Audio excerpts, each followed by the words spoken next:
porque tú dices vocera de la DEA, pero se lo dice la propia Pati Navidad. Le dice, tú deberán de investigarte a ti por tu relación con el narcotráfico. Dice, tú sí, a ti sí te deberán de investigar por eso. Y aunque uno no quisiera estar de acuerdo o sí o no con Pati Navidad, de nuevo le hace una pregunta que es importantísima y que muchos periodistas nos hacemos con respecto a Anabel Hernández. Porque una cosa es ser vocera de la DEA, que sabemos que es un cártel también, que sabemos que está metido en cosas perversas y que ha jugado un papel terrible en América Latina y en México, sobre todo en el periodo de Fox y en el periodo de Felipe Calderón. Pero otra cosa es ser vocera del crimen organizado de manera directa. Anabel Hernández está siendo utilizada por el crimen organizado para golpear el gobierno de la transformación.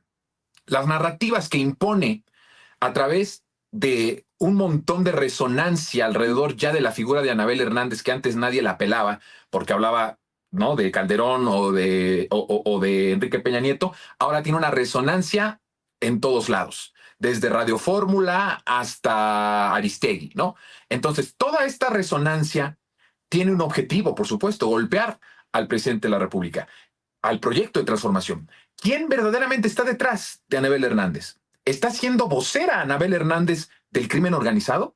Porque estos son preguntas que, como se los dice, como se lo pregunta a Pati Navidad, tienen mucho sentido. ¿Cómo obtiene esa información? ¿Qué relación tiene con el crimen organizado para supuestamente conocer todos estos datos, todos estos hechos, todas estas infamias y todo lo que dice y asegura y escribe, no solo en sus libros, en sus colaboraciones, en sus columnas y en lo que hace ahora ya en un podcast que tiene también ya en Spotify? Que de nuevo, el primero hace el debut de lo de Spotify diciendo que le pagaron 4 millones de pesos a Belinda por apoyar a López Obrador. Y la fuente es, me enteré, me llegó esta información. Bueno, de nuevo, ¿de quién está siendo vocera Anabel Hernández?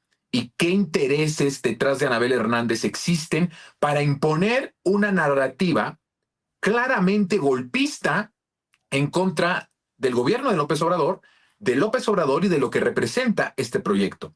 Y por el otro lado, también la pregunta es, ¿y qué si esta información a lo mejor ella misma la está inventando, inventa sus fuentes e inventa lo que le dicen esas fuentes que no existen, solo ella inventando? Hay muchas preguntas que Anabel Hernández tendría que contestar. Evidentemente, aunque las conteste, no va a hablar con la verdad. Pero lo que sí estamos viendo es, por un lado, si es verdad todos estos chismes que, como tú bien dices, pueden ser truqueados, manipulados o claramente y abiertamente mentirosos que le dicen a Anabel Hernández, ¿por qué la están utilizando y qué es lo que mueve que la estén utilizando a Anabel Hernández? ¿Y por qué ella se ha estado dejando utilizar por el crimen organizado? Porque como yo veo las cosas y por las narrativas que ha estado imponiendo Anabel, es una colaboración con el crimen organizado de manera abierta.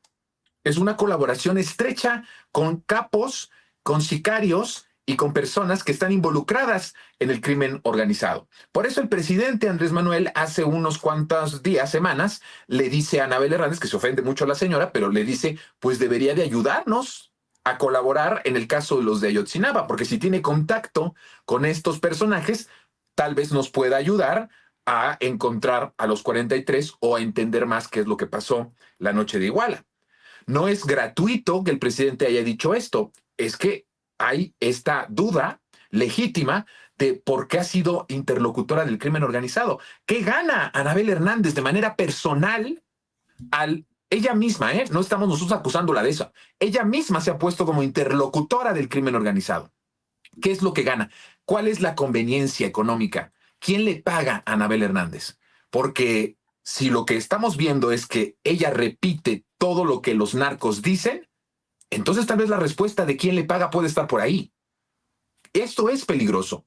Esto es peligroso. Pero no es algo, Jorge, con lo que no hayamos convivido anteriormente. O sea, la historia del periodismo mexicano está contado como personas interlocutores de poderes fácticos. ¿no? Que van, imponen, escriben un libro, escriben una columna, escriben o hacen una colaboración y hay, bueno, lo vemos en la mañanera, claramente, ¿no? Hay intereses que se defienden desde el supuesto periodismo, desde este periodismo entrecomillado que yo digo. Hay personas en este país que son periodistas, reporteros profesionales, pero que sirven intereses oligárquicos, empresariales, del crimen organizado, de los intereses extranjeros. De lo que yo estoy aquí viendo, y es gravísimo, es que Anabel, en todo caso, pues es una interlocutora de los narcotraficantes, del crimen organizado. Y no hay, que yo sepa, nadie que haga un trabajo sin recibir algo a cambio, sobre todo hablando de algo tan peligroso y tan profundo como es el crimen organizado que maneja mucho dinero de por medio. Entonces, aquí la pregunta es, sí, de la DEA, pero también del crimen organizado, también de los narcotraficantes. Esa es una pregunta válida y legítima que nos hacemos todos los mexicanos. Seamos periodistas, Jorge, o no seamos periodistas, como el caso de Pati Navidad.